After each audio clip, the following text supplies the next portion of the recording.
नमस्कार, आप देख रहे हैं बिहार तक और आपके साथ मैं हूं ऋचा शर्मा। कला कोई सीमाएं नहीं जानती, इस कहावत को सच कर दिखाया है कैमूर जिले के चांद प्रखंड स्थित केसरी गांव के रहने वाले जाने माने शिल्पकार फिरंगी लाल गुप्ता ने। अपनी अनूठी 3 अंडरकट शिल्पकारी के लिए मशहूर फिरंगी लाल ने न केवल बिहार बल्कि चीन और मॉरिशस जैसे देशों में भी भारतीय शिल्पकला की अद्भुत छाप छोड़ी है। 3 अंडरकट कला में खास बात यह है कि मुलायम पत्थर पर इतनी बारीकी से नक्काशी की जाती है कि एक ही पत्थर में हाथी के भीतर हाथी और फिर उसके भीतर एक और हाथी उकेरा जाता है। ये बेहद ही जटिल है और धैर्य की मांग करने वाली तकनीक है, जिसे फिरंगी लाल ने सालों की मेहनत और साधना से सिद्ध कर दिया। एक 3 अंडरकट हाथी को तराशने में करीब 3 दिन का समय लगता है। आज उनकी बनाई ये अद्भुत मूर्ति कैमूर समाहरणालय भभुआ में लगी हुई है और जो 10 क्विंटल के मार्बल पत्थर से तैयार की गई है।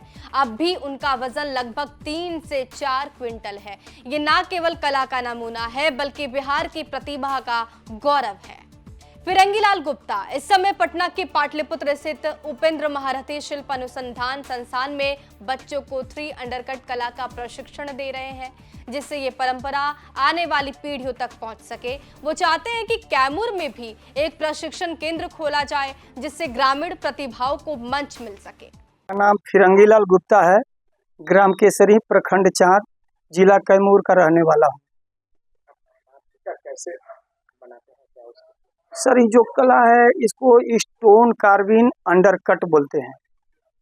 और जैसे एक ही पत्थर में उसको तराश करके उसको होल करके उसके अंदर हाथी बनाते हैं, फिर अंदर वाले के ही अंदर फिर बनाते हैं। वो माने होल के ही माध्यम से 3 हाथी बनता है। कितने दिन लग जाता है? एक हाथी, छोटा हाथी बनाने में कम से कम 3 दिन लग जाता है। 3 दिन लग जाता है। जी। क्या क्या कृतियाँ बना लेते हैं? और हाथी हुआ, डायनासोर हुआ, मेढक हुआ, उल्लू हुआ, कछुआ हुआ, यही सब जैसा ऑर्डर मिलता है वैसे हम लोग बनाते हैं। डिमांड पे बनाते हैं? जी, डिमांड पर बनाते हैं। इसकी प्रदर्शनी विदेशों में भी होता है? जी, विदेश में हम 2008 में हमको भारत सरकार चाइना की राजधानी बीजिंग में भेजा था। 4 दिन वहाँ पर हम लगाए थे अपना प्रदर्शनी 2008 में। और वहाँ से आने के बाद 2009-10 में मुझे बिहार सरकार राज्य पुरस्कार दिया था।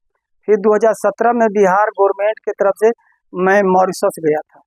फिरंगी लाल बताते हैं कि सबसे पहले मुलायम पत्थर को आरी से काटा जाता है, फिर कटर की मदद से उसे आकार दिया जाता है। कभी कछुआ, कभी मेंढक, बैल या हाथी का रूप मिलता है। वो बिहार सरकार और भारत सरकार के सहयोग को अपनी सफलता का अहम आधार मानते हैं। अच्छा, इनकी उल्लेखनीय उपलब्धियों को जाने तो देखिए, 2008 में चीन में भारत सरकार की मदद से अपनी कला का अंतर्राष्ट्रीय प्रदर्शन किया था। 2009 से 10 के बीच बिहार सरकार द्वारा राज्य पुरस्कार से सम्मानित भी हुए हैं। 2012 में उपेंद्र महारथी शिल्प अनुसंधान संस्थान में कला प्रदर्शन किया। 2017 में मॉरिशस में अंतर्राष्ट्रीय मंच पर बिहार की कला का प्रतिनिधित्व किया। फिरंगी लाल की ये यात्रा ये बताती है कि मेहनत, हुनर और सरकारी सहयोग मिल जाए तो गांव से भी विश्व पटल तक पहुंचा जा सकता है। वो अब चाहते हैं कि उनकी तरह और भी युवा शिल्पकार उभरे और बिहार की समृद्ध सांस्कृतिक विरासत को दुनिया के कोने कोने तक पहुंचाया जाए। उनकी कहानी सिर्फ एक कलाकार की नहीं है, बल्कि एक ऐसे प्रेरणा की है कि कैसे मेहनत, लगन और सही समर्थन से एक गांव का नाम भी वैश्विक नक्शे पर चमक सकता है। ये जानकारी जुटाई है कैमूर से हमारे सहयोगी रंजन कुमार ने। आपको फिरंगी लाल की ये कहानी कैसी लगी, हमें कमेंट बॉक्स में जरूर लिखिएगा। बने रहिए हमारे साथ, देखते रहिए बिहार तक।